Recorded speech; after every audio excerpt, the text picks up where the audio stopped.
Edgar Cayce on Human Origins. Written by Kevin Williams. Produced and read by John Bott.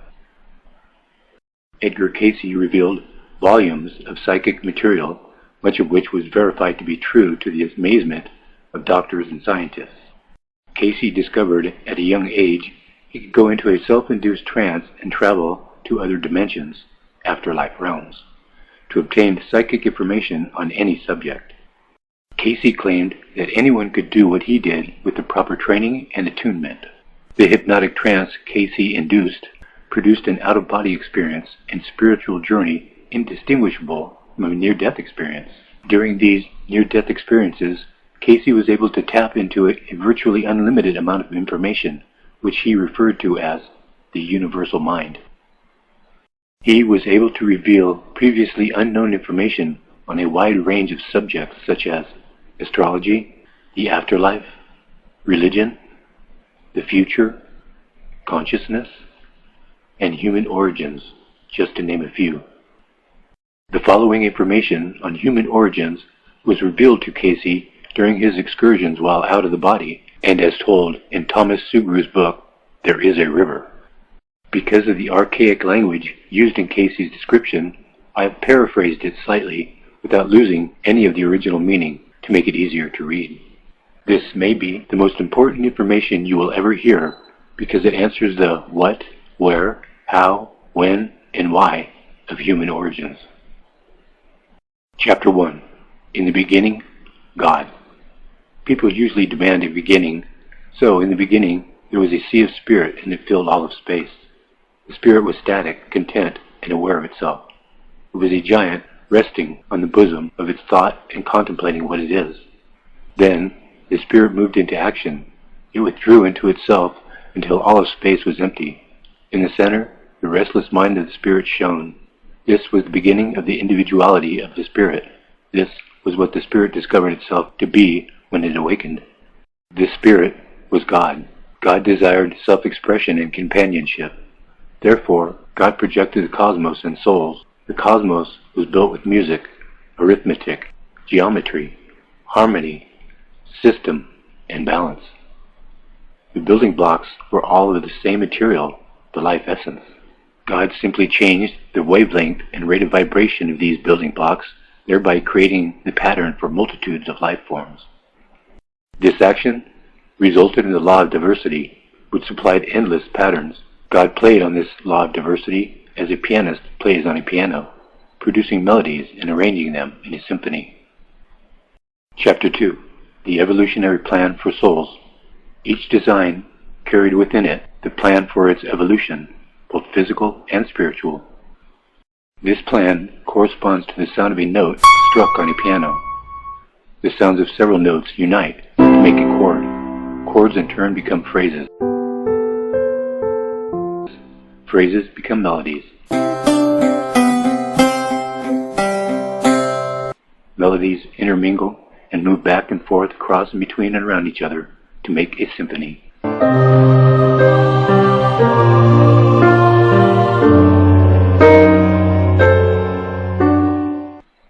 Then, in the end, the music will stop and the physical universe will be no more.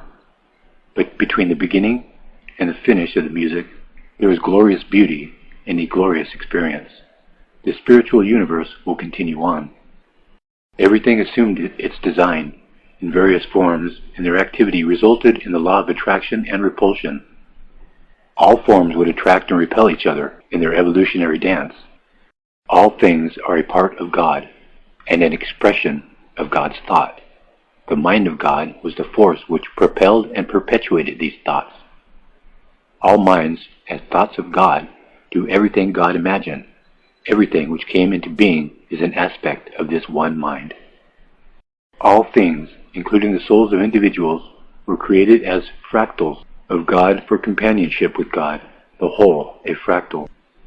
This revelation from Cayce revealed the astonishing fact of how self-similar the universe is on every scale. From the atom to biological organisms, from human beings to the planet Earth, from solar systems to galaxies, from the universe to God. The pattern God used to create souls was the pattern of God's own spirit. The spirit is life. From the spirit, the mind builds patterns. From the mind, the physical creation is the result. This is how the mind and individuality became the pattern for souls.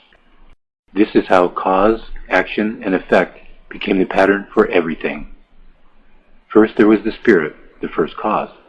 Then there was the action which withdrew spirit into itself. Then there was the resulting individuality of God. The spirit of the individual existed before the soul of the individual was created. The spirit keeps the knowledge of its identity with God. The soul has the ability to experience the activities of the mind in a manner separate from God.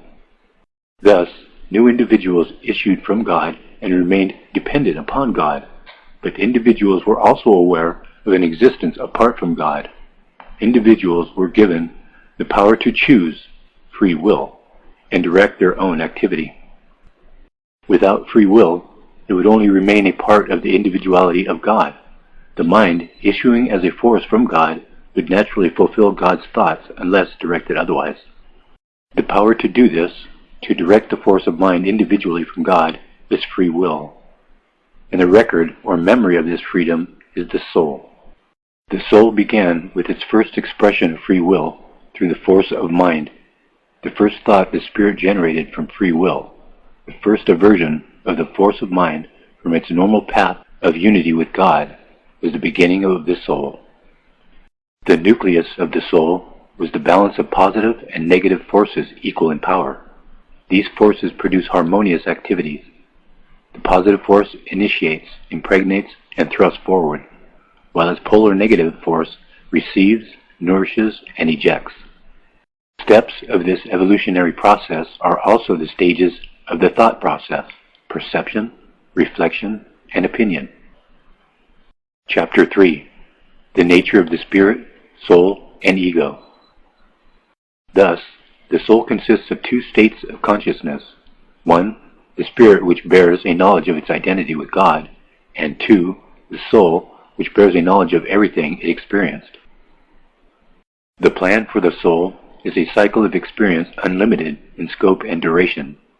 Through this evolutionary cycle, the soul will come to know your creation in all its aspects at the discretion of the will.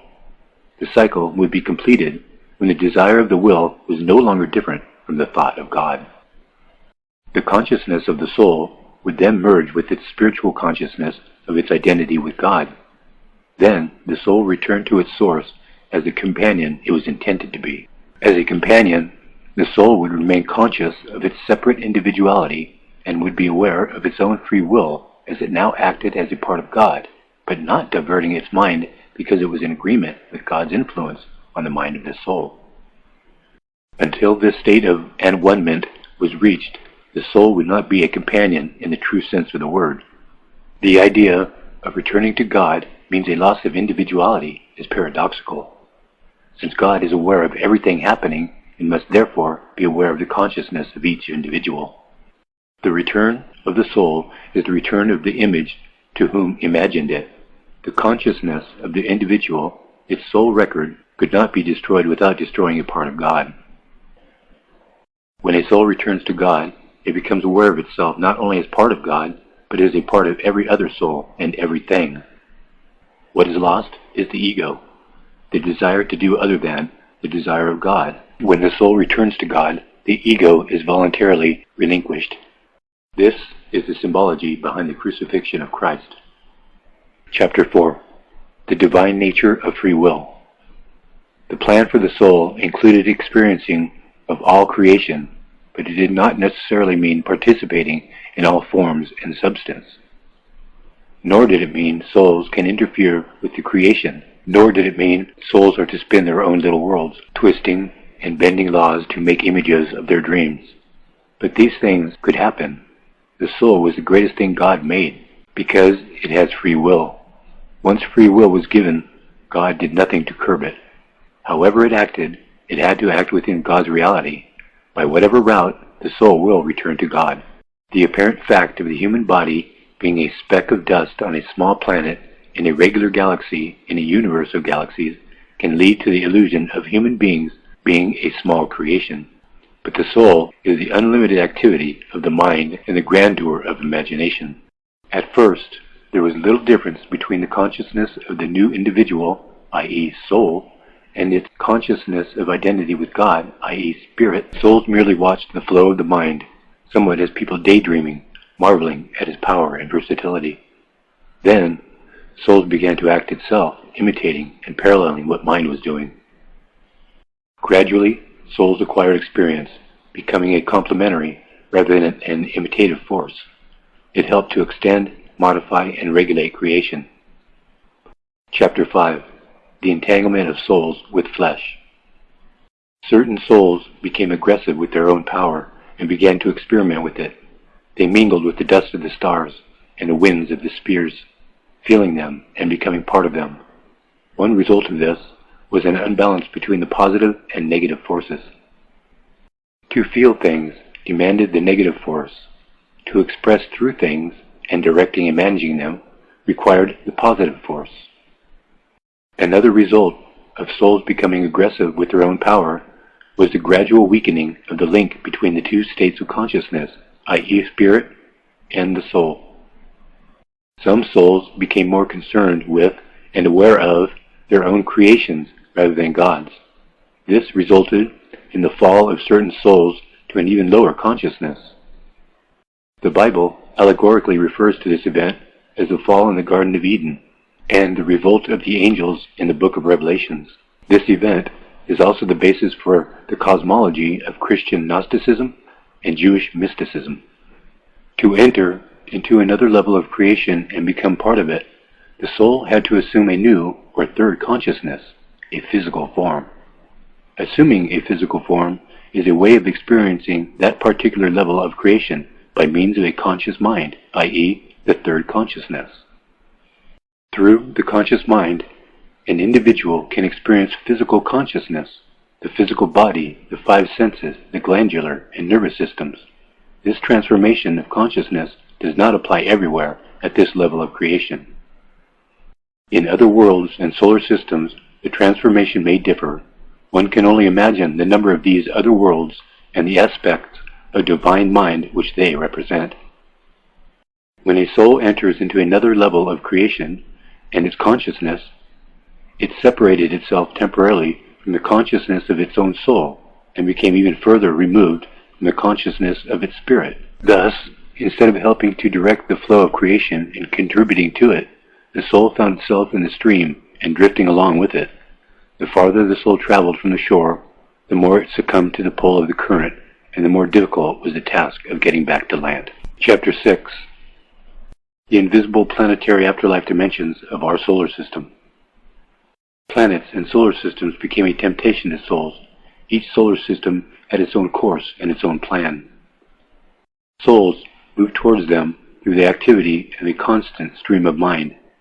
When a soul leaped into the stream by immersing itself in the system through which the stream was flowing, it had the force of the current to contend with, and its free will was hampered. It was very easy, under these circumstances, to drift with the current. Each solar system also represents an opportunity for development, advancement, and growth towards the ideal of complete companionship with God, the position of co-creator in the vast system of universal mind. Our solar system also attracts souls. Since each solar system is a single expression of the divine, with its planets as integral parts, the Earth came into the path of souls. Each solar system in the universe is like an atom in a universe of worlds. Atoms have quantum levels for electrons to travel around. The Sun has quantum levels for planets to travel around. The planets of our solar system are physical representations of heavenly dimensions. These levels, as a whole, are the consciousness of our solar system. There are 9 planetary afterlife dimensions to the consciousness of our solar system. The planet Earth represents the third dimension, where three-dimensional life is experienced in our solar system. Chapter 7. God's three-dimensional school of hard knocks on the third rock from the sun. The Earth is an expression of divine mind, with its own laws, its own plan, and its own evolution. Souls, longing to feel the beauty of the seas, the winds, the forests, and the flowers, mixed with them, and expressed themselves through them. They mingled with the animals and made thought forms in imitation of them. Souls played at creating and imitating God. But this interfered with the evolutionary plan of the earth. Thus, the stream of mind, carrying out this plan for the earth, gradually drew souls into its current. Souls had to evolve into bodies they had themselves created.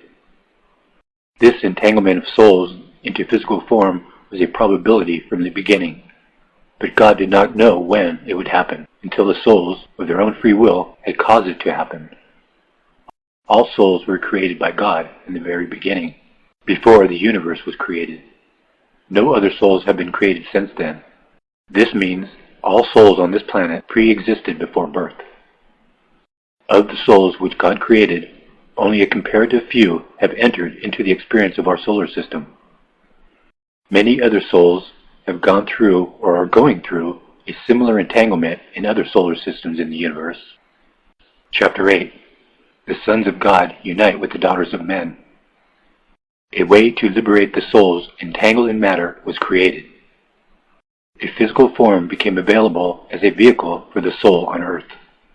A way became available for souls to enter the earth and experience it as part of their evolutionary reincarnation cycle. Of the physical forms already existing on earth, a species of anthropoid, ape, most nearly approached the necessary pattern.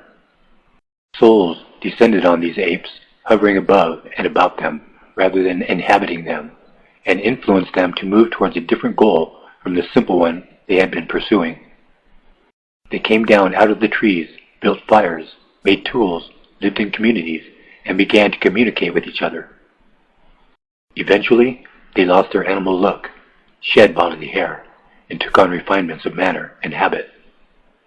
The evolution of the human body occurred partly through the soul's influence on the endocrine glands, until the ape-man was a three-dimensional objectification of the soul hovering above it. Then, the soul fully descended into the body, and Earth had a new inhabitant, the Homo sapien. Homo sapiens appeared in 5 different places on Earth at the same time, as the 5 races.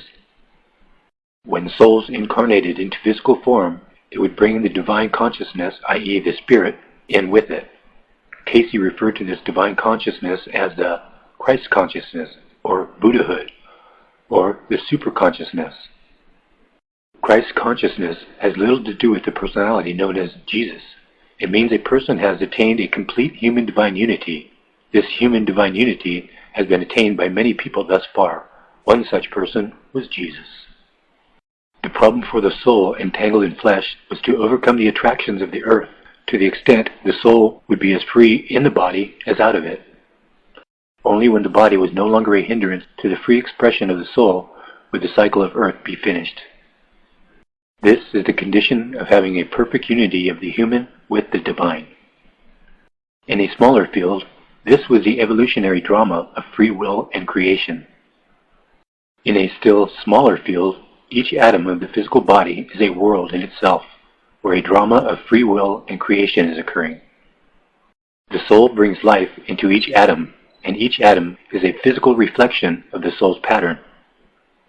With the advent of consciousness, humans became aware of sex meaning something more to them than to the animals. Sex is the door which new souls enter the earth, a door unnecessary in other heavenly planetary realms.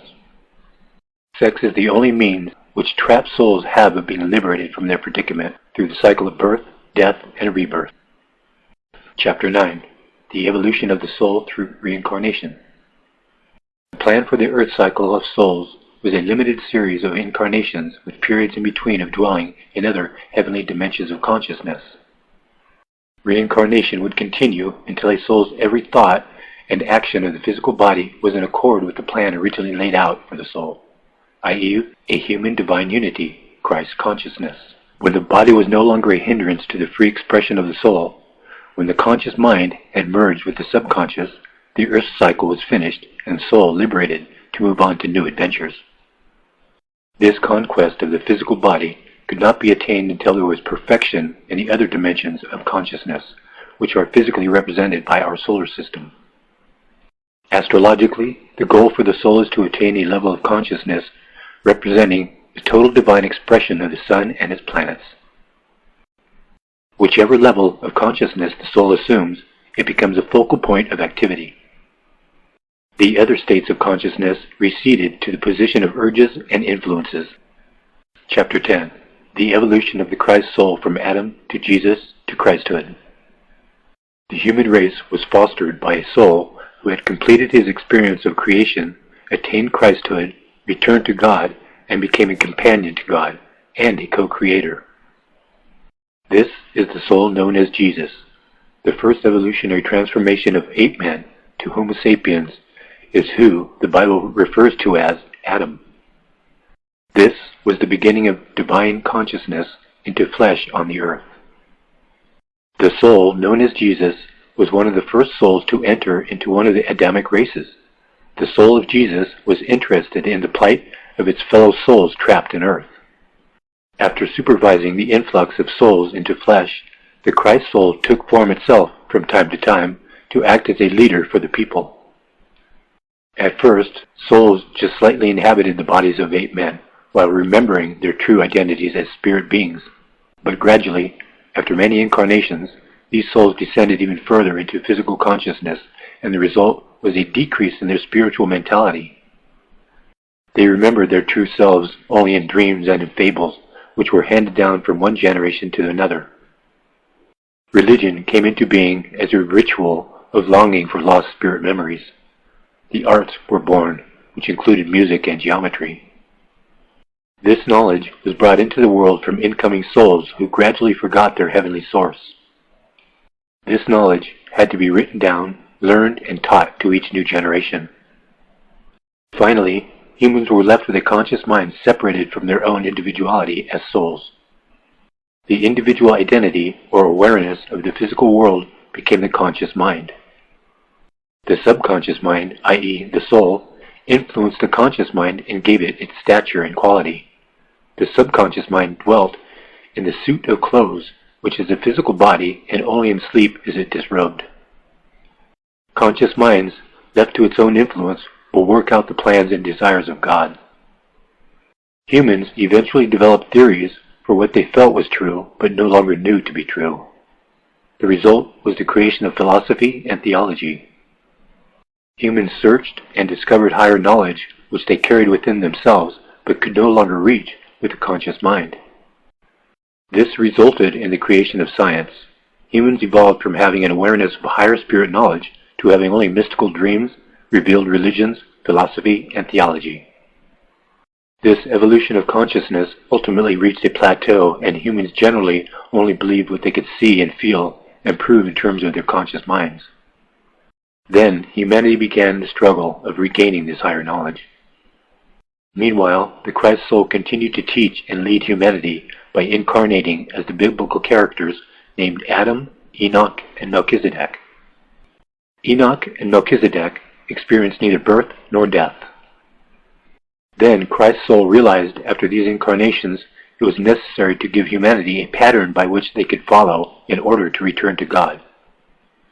The Christ soul achieved this goal by incarnating as the personality known as Jesus, who became victorious over the death of the physical body by laying aside the ego, accepting the crucifixion of the body in order to return to God. Jesus created a pattern for humans to follow. Through the acts of leading a perfect life and becoming unjustly killed, this reversed the negative karma, i.e. the law of God, an eye for an eye, which came from Jesus' first incarnation as Adam. Chapter 11. The Law of Karma as a Lesson for Soul Evolution. At present, humanity is in a state of great spiritual darkness, the darkness which precedes dawn. Humanity developed a level of skepticism which reached a point where it forced humans to make conclusions they knew was intuitively wrong. At the same time, humanity continued their investigation of natural phenomena, to the point where conscious awareness disproved all the higher knowledge souls had acquired in the beginning. The free will of humanity is discovering how all roads to higher knowledge leads towards the same destination and conclusion.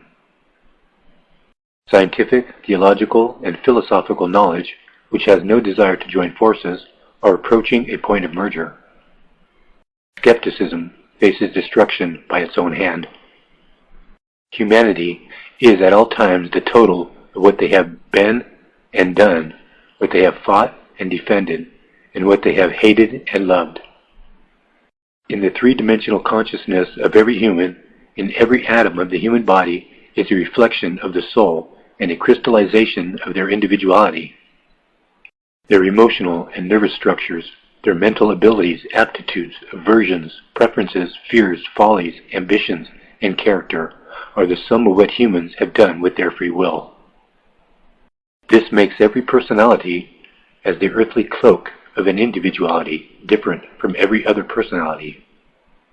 The law of karma, which is Earth's law of cause and effect, of reaping what one sows, also makes humans different from one another in their joys and sorrows, in their handicaps, their strengths, their weaknesses, their virtues and vices, their appreciation of beauty, and their comprehension of truth. Transgressions humans make in life must be corrected in life, if not the same life, then in a future incarnation. Earth's natural law, not the law of humanity or God, demands an eye for an eye, a tooth for a tooth. This same law applies to groups of people as they act together. There is karma for families, for tribes, for races, and for nations. For example, when a nation of individuals started a war in a previous lifetime and are reincarnated, a war will be committed against that nation. Only when such a nation is defeated in humility by a nation with justice and mercy will the karma of war be lifted from the defeated nation. Every person's life is shaped to some extent by karma, their own, their associates, their loved ones, their nation, their race, and the entire world itself. But karma is not greater than free will. It is what a person does with these influences and urges, how they react to them, which makes the difference in their soul development. Because of karma, some things are more probable than others, but as long as there exists free will, anything is possible. Thus, free will and predestination coexist within human beings. Their past experiences limit them in probability and incline them in certain directions, but free will can always draw the sword from the stone. The combination of free will and predestination means humans freely choose their own predetermined destiny to return to God.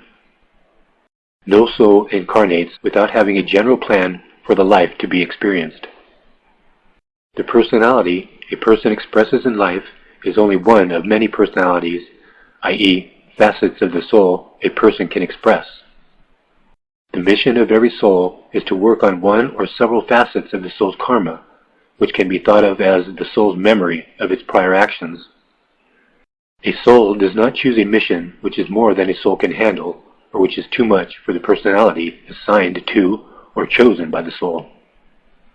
Some souls can freely choose their own conditions in which to be born and complete their missions. Other souls who have made too many mistakes in past lives and who have become dangerously influenced by worldly desires are incarnated into conditions chosen by law of karma at a time and under circumstances best suited to help them with their karmic debt. Their mission is seldom perfectly fulfilled because of the soul's large amount of negative karma. Their mission is sometimes badly neglected. The circumstances and conditions a soul chooses to incarnate into is usually made at conception, when a channel for a soul's expression is opened by the parents. When this occurs, a pattern is made by the mingling of the soul patterns of the parents.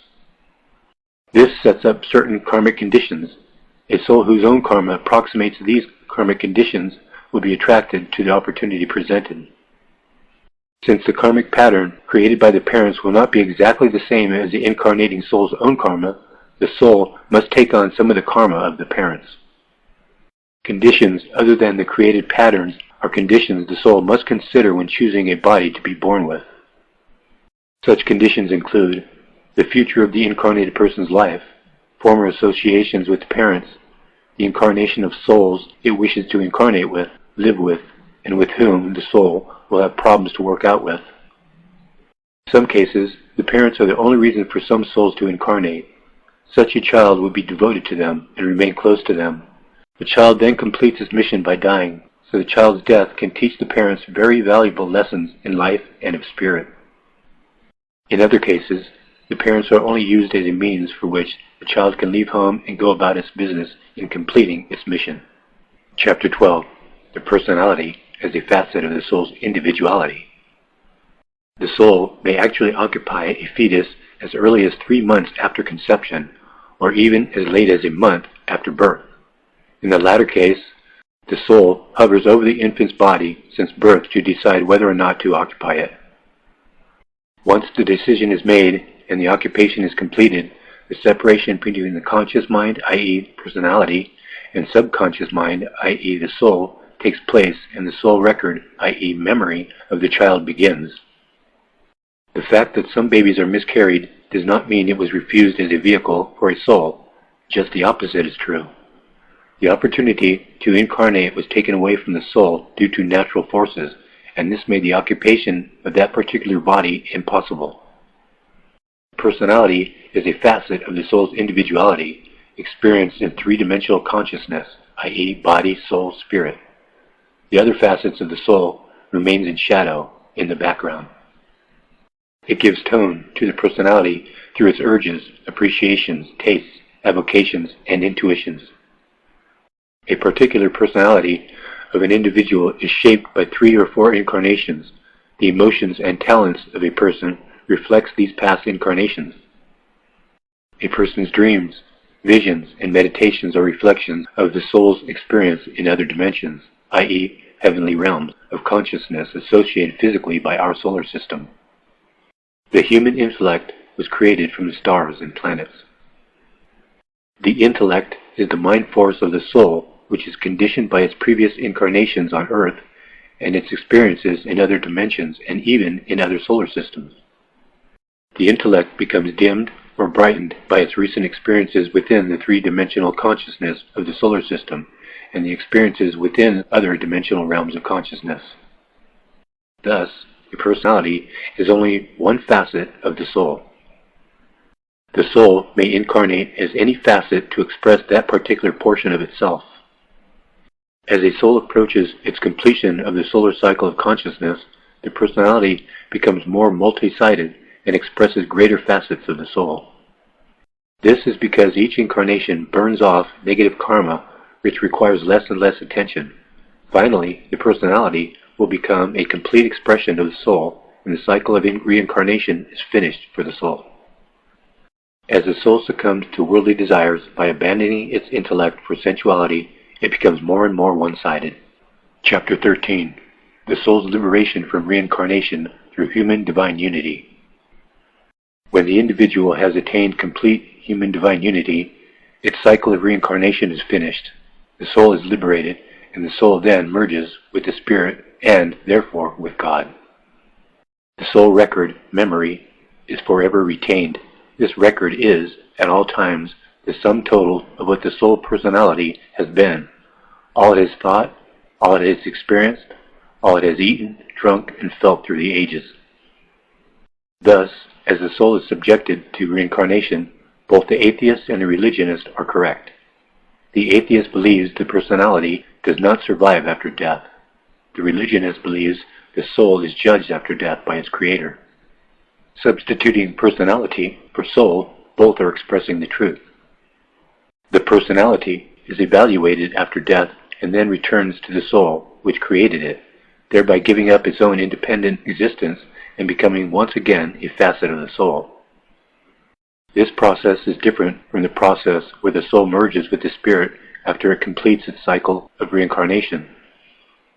With each incarnation into the physical realm, the solar system, and the other realms of consciousness, the general plan for perfecting the soul proceeds.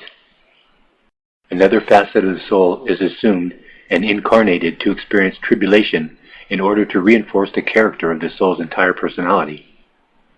The trials and tribulations of individuals, groups, nations, and races are dealt with time and time again through free will until they are solved. Then, souls are free to journey to other worlds, or other solar systems, or other universes, or other dimensions of the hierarchy of consciousness. And some quotes from Edgar Cayce, beginning with my favorite. The Father has not willed that any soul should perish, and is thus mindful that each soul has again and yet again the opportunity for making its path straight. Each soul is destined to become a portion again of the first cause, or back to its maker. All souls were created in the beginning and are finding their way back to whence they came. For man may separate himself from God, the Spirit, but the Spirit does not separate from man. All souls in the beginning were one with the Father. The separation, or turning away, brought evil. In the beginning, God created the heavens and the earth. How? The mind of God moved, and matter, form, came into being. Birth in the physical is death in the spiritual. Death in the physical is the birth in the spiritual. Each soul enters with a mission. We all have a mission to perform. The conquering of self is truly greater than were one to conquer many worlds. He who understands nature walks close with God. What is truth? Law. What is law? Love. What is love? God. What is God? Law and love. These are as the cycle of truth itself. And finally, you grow to heaven, you don't go to heaven.